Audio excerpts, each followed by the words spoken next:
ഈ പ്രാർത്ഥന എൻ്റെ ക്രോധത്തെ ശമിപ്പിക്കുന്നു. ജപമാല ഉപയോഗിച്ച് ഇത് 9 ദിവസം ചൊല്ലുക. ആദ്യമായി ഒരു സ്വർഗസ്ഥനായ പിതാവും ഒരു നന്മ നിറഞ്ഞ മറിയവും ഒരു വിശ്വാസ പ്രമാണവും ചൊല്ലണം.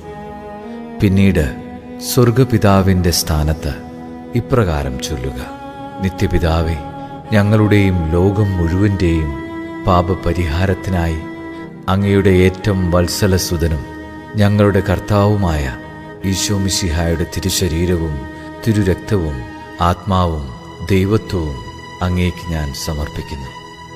നന്മ നിറഞ്ഞ മറിയത്തിൻ്റെ സ്ഥാനത്ത് ഇപ്രകാരം ചൊല്ലുക: ഈശോയുടെ അതിദാരുണമായ പീഠാസഹനത്തെ പ്രതി ഞങ്ങളുടെ മേലും ലോകം മുഴുവൻ്റെ മേലും കരുണയായിരിക്കണമേ. അവസാനം 3 പ്രാവശ്യം ഇപ്രകാരം ആവർത്തിക്കുക: പരിശുദ്ധനായ ദൈവമേ, പരിശുദ്ധനായ ബലവാനെ, പരിശുദ്ധനായ അമർത്യനെ, ഞങ്ങളുടെ മേലും ലോകം മുഴുവൻ്റെ മേലും കരുണയായിരിക്കണമേ.